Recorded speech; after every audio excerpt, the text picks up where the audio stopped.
an YouTube phenomenon, a spiritual guru who's garnered tens of millions of views on YouTube because he has this innate ability to mix wit and humor to convey life-changing philosophical messages. He is a disciple of Radhanath Swamiji and he resides of ISKCON, Mumbai. Who am I speaking about?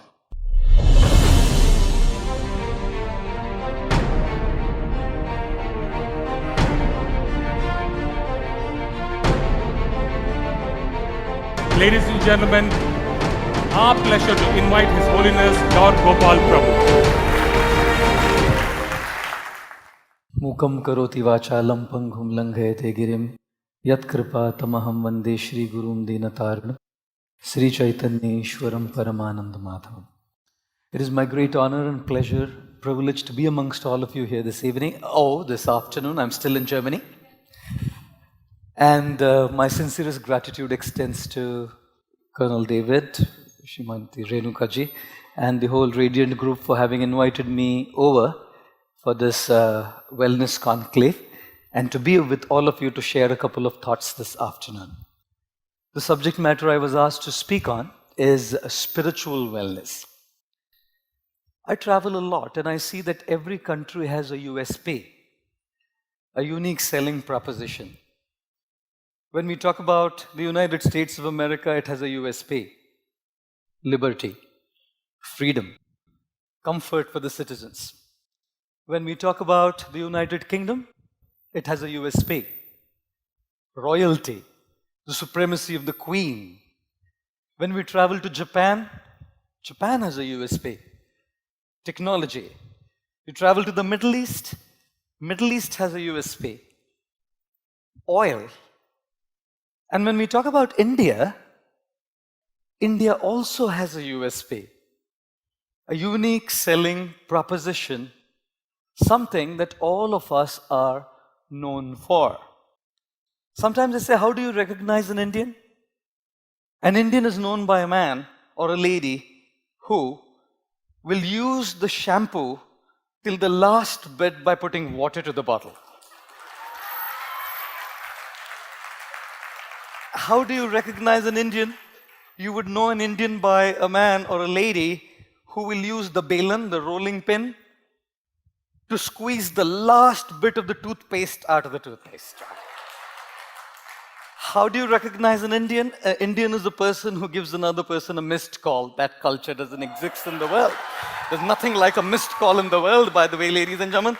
How do you know an Indian? You would know an Indian by a person who will use a t-shirt till there's a hole in it. And once it's unusable in the day because there's a hole in it, you would probably start using it in the night. And if it's still not usable in the night any longer, you keep it for Holi. And if it's not even usable for Holi, then you use that pocha. Then you know, for sure you know then that you are truly an Indian. Yes, ladies and gentlemen, we are known for our sparing nature. No wonder a lot of people in this world are super wealthy, in this country are super wealthy. India is known for Bollywood. India is known for its cricket. India is known for its beautiful architecture, magnificent edifices. India is known for its Himalayas. India is known for its literary contributions. India is known to be a developing economy now. Indeed, India is known for many, many things.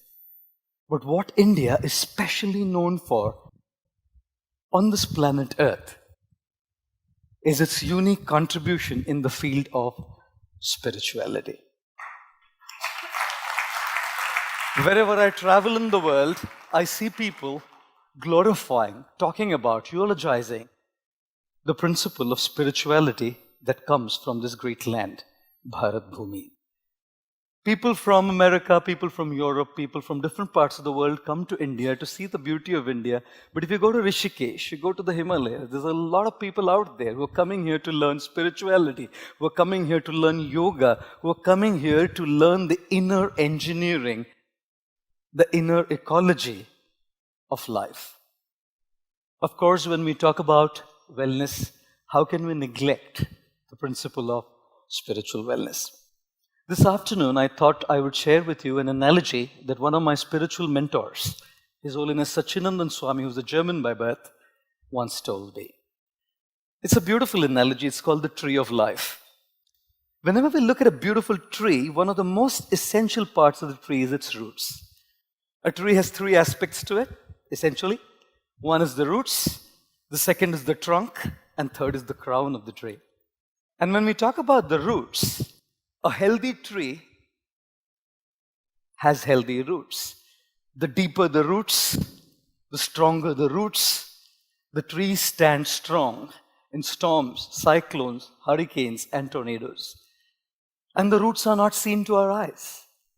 Ladies and gentlemen, those roots are compared to our spirituality. Our achievements are seen to people, our gadgets are seen to people, our money is seen to people, our accolades are seen to people, our charisma is seen to people, our success is seen to people. What's not seen to the eyes of the people is our roots, our spiritual development. And therefore, I always say, if we do not work on what is unseen, it's very difficult to sustain what is seen. One of my friends in Mumbai, he purchased a very slick Lamborghini. He's a wealthy guy. He purchased a very slick, posh yellow Lamborghini. He's a Gujarati. So he called me from the showroom and he said to me, Swami ji, Hindi mein bole wo, Swami ji, aap pagla karenge? I said to him, bhai, duniya pagli hai. Ab aur kisko pagla karenge?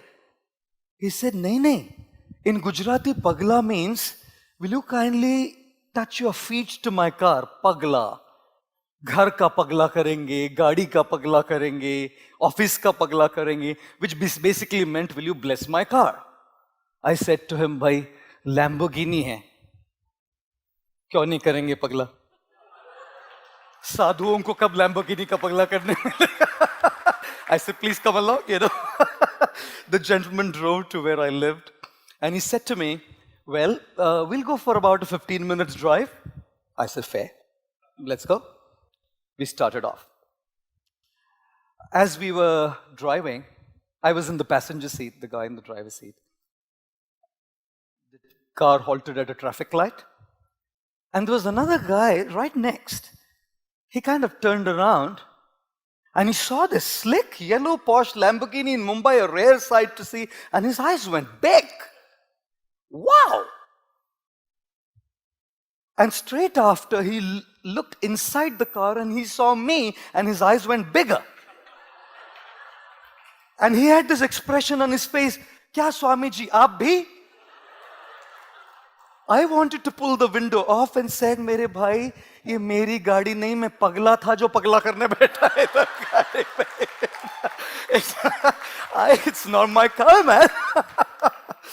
The 15 minutes drive had turned into 35 rather. At the end of 35 minutes, I said to him, look, I need to get back because I need to attend a meeting. Can we drive back? What this man did shocked me to the core. Probably will shock you to the core. This man started crying like a baby. These weren't tears of joy. These were tears of anguish and pain. You know how to detect tears of joy and sorrow? You just use your thermometer to check maybe. Because tears of joy are cold and tears of anguish are warm. Of course, next time anyone cries, don't take a thermometer saying, are you happy or are you sad? I asked him to park the car near the sidewalk. I said to him, what happened? With great difficulty he spoke and he said, just 3 days back, my wife has filed papers for divorce. I love her. My children love her. She's one of the best mothers that one can ever have. And we don't want to miss her. We've tried everything possible. It just doesn't work. Of course, I tried to console him, pacify him. And then I was thinking to myself, the world sees his Lamborghini. The world sees his success. The world sees his bank balance. The world sees his popularity. The world sees all of these things. And I sit with the who's who in the country. And when they confide with me, I see what's happening inside. Ladies and gentlemen, yes, the trunk of the tree is visible to our eyes. Ladies and gentlemen, yes, the crown of the tree is visible to our eyes, but the roots of the tree, which are underneath the soil, which are invisible to our eyes, is our inner development, our spiritual development. And unless we make that spiritual development and our spiritual growth strong, the storms, the hurricanes, the cyclones of life do get over to us and bog us down, pull us down in life. Therefore, I say, some people are just so poor, so absolutely poor that all they have is money. And thus I say, if you want to know how rich you are, then count all those things you have that money cannot buy. I'm not saying money is bad. I'm not saying we shouldn't have money. I'm just saying that we can't connect that as the be-all and the end-all of life. Krishnamurti ji, thank you for your financial advice. And I'm sure that advice must be taken very seriously in order to really keep it going and life going. At the same time, we also need to look at the roots. And that's why I say the roots, strengthening the roots happens by connection. Connection to our own selves, connection to divinity. That's why meditation, yoga, chanting, prayer is gaining such popularity all over the world, because everyone says that the unseen roots need to be strengthened so that the tree is strong. And when those roots are strong, the second aspect, which is the trunk of the tree is our physical and our emotional well-being. That's the trunk. And a trunk can stand strong and a trunk can stand stable only if the roots are deep and strong. If the roots aren't deep and strong, the trunk is dodgy and wobbly. A hurricane or a cyclone can shake it, sometimes even uproot it from the very core. I remember very well, in the year 2009, I believe it was the 9th of July, I received a phone call from my mom, 1:30 in the morning, and she was crying on the phone. I guessed it. The inevitable has happened. My father was bedridden from Parkinson's disease. I knew something untoward had taken place. Obviously, my father had passed away. I went for the cremation. My father's body was lying on stage. A few family friends, a couple of relatives were all there, talking a few good words about my father. It's quite amazing, when you're born, people love you, and when you die, people love you. In between, you have to manage. It's quite funny. When you're born, hey, they'll do all that. And when someone dies, अच्छा था बेचारा, अरे बीच में बोल ना. बीच में बोलने में मर गया तू, बीच में बोलने में talk something good about that person. They started talking about my father, all these good things and all of that. And then one member, who was the leader of the community I belonged to, and who also happened to be family, spoke a few words about my father, and then he said, actually this man would have lived longer, but the cause of this man's death is his son. He called me the killer of my father. Did you hear that? Could there be an insult worse than that? That night when I went to my mom's house, even after years of my spiritual practice, I was tossing and turning as these words rang in my ears, that I was the killer of my father. It was because of me that my father had died. Ladies and gentlemen, my mind was restless. My emotional state had been disturbed. And when your emotional state is disturbed, you can't sleep, you can't get anything out of life. Your experience of life is proportional to your emotional state. Therefore, William Blake said, the mind can make heaven out of hell or hell out of heaven. That night, as I tossed and turned, I remember one statement my guru, Radhanath Swami, the author of The Journey Home, if you can grab it, read it, beautiful book. He said, do not give the remote control of your emotions to someone else. That man, by what he was saying, was pressing a button on the remote control and making me feel trash. I depend on you to say that your talk was great and feel good, and I depend on you to say that my talk was bad and I feel trash. That means I've given the remote control to you. I feel good because you make me feel good. I feel bad because you make me feel bad. And how shallow is life that I don't have the guts to take the control of my emotions in my own hands. Ladies and gentlemen, we have to learn how to take the control of our feelings in our own hand. I will not allow any damned person under the sun to make me feel good or bad by what he or she says. If they say good, fine, that's good. Appreciation, nice, I'm happy with it. And even if they trash me, fine, it's their opinion. It's the way they think. Ladies and gentlemen, the trunk is our physical and our emotional stability, and I'm not getting into the physical well-being because of paucity of time, obviously. And the last one is the crown. The crown is our contribution to the world. The crown is where the fruits come. The crown is where the leaves come. The crown is where the flowers come. And the fruits are for others. The flowers are for others. The leaves are for others. The shade that the crown of the tree gives is for others. Our contribution to others. Sanskrit is an amazing language. Because in Sanskrit, if you want to call someone an ass or a donkey, you call him Vaishakhanandan. Now, next time, if you want to call someone a donkey, say, hey, Vaishakhanandan. God, he'll think you're composing a poetry on him, I must tell you. I must tell you, you know. And Sanskrit is amazing because in Sanskrit, ice cream is called Dugdha Sharkara Yukta Hima Ghanagola Gattu. Now, if you want to say mango ice cream, you would say Amra Dugdha Sharkara Yukta Hima Ghanagola Gattu. And if you want to order it, God, to say Amra Dugdha Sharkara Yukta Hima Ghanagola Gattu Anaya, by the time you order it, it will melt away, you know. You know why I'm saying this? I'm saying this because people say that life is like an ice cream. You should enjoy it before it melts. It'll indeed melt away. I say life is like a candle. You should bring light to others before it melts. Both the ice cream melts and the candle melts. But the ideology behind the ice cream is selfish enjoyment, and the ideology behind the candle is selfless contribution, selfless service to others. And each of us, in our own ways, must learn how to contribute like the crown of the tree. I must end with this little thing that I want to say. This last one point I would like to mention is this. If you have ever been on a flight, the members of the cabin crew will come there and say, ladies and gentlemen, this is a seat belt, I know.